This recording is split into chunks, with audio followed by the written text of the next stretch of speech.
Thank you, Mr. Chairman. I've been through far too many disasters in my state of California, especially in Northern California. So I'm all too familiar with FEMA, and Mr. Fugate and I have interacted on many occasions over the years. But to start off, just to speak to this politicization issue that keeps getting brought up by the other side, here's what I know in California: billions of dollars in FEMA aid have come through. In the first Trump administration, when we had the Oroville Dam spillway disaster and there was a request for federal funding, it came through from the Trump administration. When we had the deadly Camp Fire, the deadliest fire in California history, every single federal request for aid came through. And even in the LA fires, $2.7 billion has been allocated to California for the LA fires. So to say that somehow this is being politicized is completely ridiculous. And in the case in California is Exhibit A of that. We've had many disasters, and we've asked for that aid. And I also, look, FEMA is a little bit like lawyers, right? Everybody hates them until you need them, right? And I will say there's been many occasions where FEMA has come through and been very helpful in some calamities that we've experienced in the state. Doesn't mean that there doesn't need to be reform, and appreciate the comments of former Director Fugate on that point. I think many of those things were identified. I want to move into real business here, which is, let's talk a little about wildfire. And in terms of hardening, there's been a real focus on just like full hardening of existing homes. It's, number one, that's very expensive, especially if you're talking about retroactively doing it to an older home. What about partial hardening and clustering, that helps provide community defense? Might that be actually a lower cost and maybe even more effective way of dealing with wildfire disasters? And maybe I'll go to Mr. Fugate and then Mr. Waller if you wanted to follow up on that. A blunt answer: a partial home still is burned down.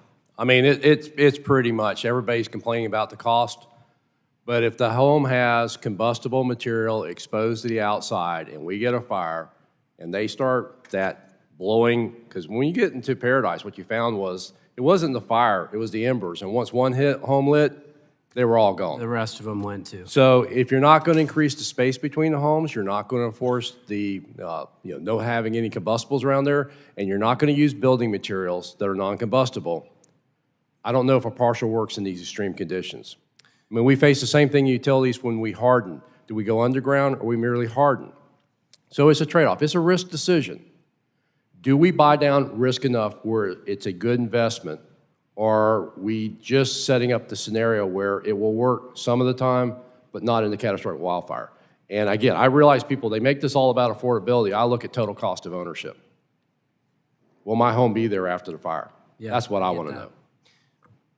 Mr. Waller, like community defense, right. Certainly clearing around homes. We have to keep combustible materials from around homes, but clustering, is that a function that maybe helps reduce risk? Yeah. The only thing I would say in addition is that we start off by talking about the embers, and they can fly for miles.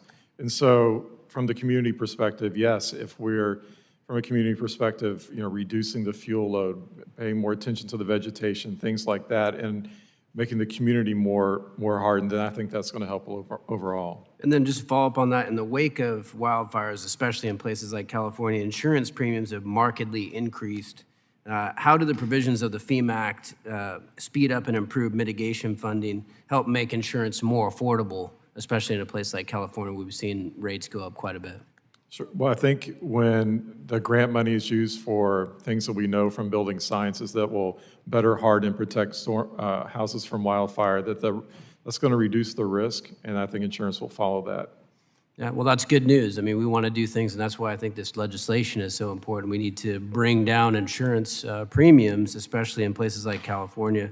Then my last question here is hazard mitigation grant program. We've had a lot of issues with that.